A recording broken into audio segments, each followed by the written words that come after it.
An Indigenous man and his granddaughter have settled a human rights complaint with the Vancouver Police Board. You may remember they were put in handcuffs while trying to open a bank account. As Ben Milger reports, the board admits this was discrimination.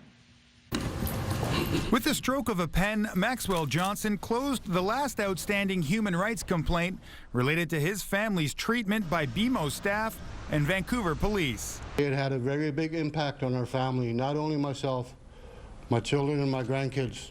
In 2019, Johnson took his then 12-year-old granddaughter, Torianne, to BMO's main Vancouver branch so the girl could open an account.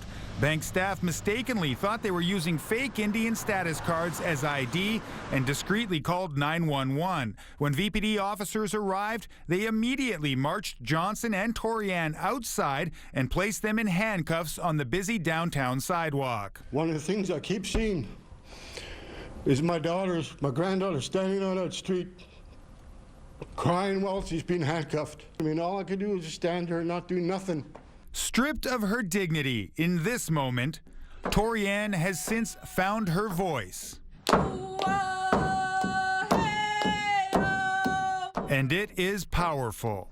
I also want to tell everyone, especially Indigenous kids, to be strong and speak out when they face discrimination. As part of their settlement with the Vancouver Police Board, the Johnsons will receive undisclosed compensation, and the board will provide the Heldsick Nation with $100,000 to fund a program for at-risk girls. They will also create an anti-Indigenous racism office to handle future discrimination complaints. BC's Human Rights Commissioner will monitor that work. We hope it's the beginning of, addressing the systemic racism and discrimination within law enforcement. Members of the police board will also apologize at a ceremony in the Big House in Bella Bella next month. So, Ben, some big promises from the police board, but let's talk about the VPD brass. What are they actually saying about this? Unfortunately, nothing. The VPD declined our interview request today and specifically told us to direct any future inquiries to the Heldsick Nation.